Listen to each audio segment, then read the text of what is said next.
Well, good afternoon, folks. Welcome back to the farm. It's chilly again here. Minus 29. You can tell it's cold. You can tell I'm not lying when you hear the crunch. Anyways, I got to crunch my way to the shop, grab a jug of water, head over to the barn, give some water to the kitties, and then I got to recover the water heater that the dog chewed up. I put another water heater in there to get it out of the block of ice, and then I got to do some shoveling in the chicken house this morning. So I had that big compost pile against the back wall. It's kept it above freezing in the chicken house for the last several days during the deep freeze here. Hey, puppy. And you stay down. Anyways, the chickens are working away at it. They scratch and tail and do all the chicken stuff. And eventually that pile gets lower and lower and lower and pushes its way further out into the chicken house. And because it's not centralized mass, it's less likely to stay heated and warm. So I've got to keep shoveling it up. That gives me another opportunity to re-oxygenate the pile, keep the bacterial activity going, keep the oxygenation happening, keep the heat generation happening. And then when I'm in there, I'll get the eggs collected at the same time. Kill two birds. No pun intended. Pun intended. Anyways, I'm not gonna kill any birds. I'm gonna kill two birds with one stone. But no birds will be harmed. So here in a couple hours, I do have another loop load to pick up. I have a little bit extra, a little bit of leftovers actually from last week because we picked up 2 loads last week. And surprisingly, while we were in Banff, I got a text. They were looking for somebody to take a 3rd load. I couldn't do it. I was out of town. So I'm not sure what happened there. Maybe just some folks away during the holidays. I get it. But anyways, so we're not gonna rush to put everything that we have extra in the compost pile, just in case today's load is light. We've had a couple of weeks like that where you get more stuff, and then you get a week where you really get next to nothing. So if you got a few extra loaves of bread, they can carry you through into the following week. Kids are inside watching a movie right now. I'm down in this pocket down here. We got the old walkie-talkie. We recently broke them out. Kids are old enough. They can stay inside and watch cartoons on a Saturday morning or whatever without killing themselves. But I don't want to leave them unattended too long, so got the walkie-talkies. We can stay in touch if anything goes wrong.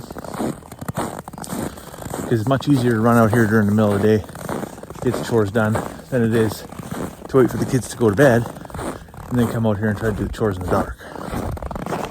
Parked my snowmobile in the barn, get it out of the elements while we were gone for those 3-4 days there.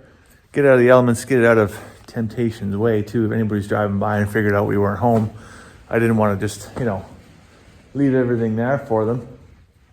And it looks like it definitely did not warm up one bit while we were gone. There's every lick of ice and snow that was on there when we left. So I think it's going to stay parked for a few more days, although it is supposed to warm up.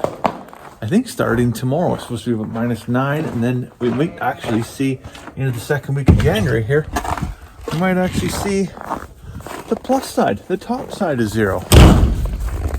I'm all for that. Anyways, let's have a look at this water dish. So this red one, I brought this one in here just to defrost everything. But like that water is hot. Like it's actually almost boiling, I bet. But I had to get something in there to get that water defrosted because he chewed the cord end off the other one. Yeah, you can see it's already dry. Like you could brand cows with that thing. Anyways, I had to defrost that water to get the other one out of there. Now what do I do with this thing for a second here? I got to try and get it unplugged. Set it on the tin roof of the doghouse and it can't go nowhere. So that's what he chewed off there, off the end. So he did leave me enough cord. I can probably repair that, although inconvenient. And I'd love to have the other 2 feet of cord to whoop his behind. But anyways, I'll run this back to the shop. Maybe fix that here this evening. I don't know, for as frustrating as that is, what can a guy do? Where is he at? There he is. Like, a bored dog is a bad dog, right? So I just got to find other ways for him to channel his energy, I suppose, until he's old enough that maybe he doesn't have as much energy left. All right, well, good afternoon. It's now Sunday afternoon. I gave up yesterday. It was a tough day. So cold, hard to get around, hard to do anything. The kids weren't digging it. So anyways, just got back on a run from Bloom Enterprises. Got some sawdust or shavings and some oyster shell. And the flowers, they come in the loop load yesterday. That's got, I don't think Blooms are selling flowers. No floral arrangements over there. But it is actually Robin's mom's birthday. So wish her a happy birthday. That's fantastic. Probably should have dropped her off some flowers.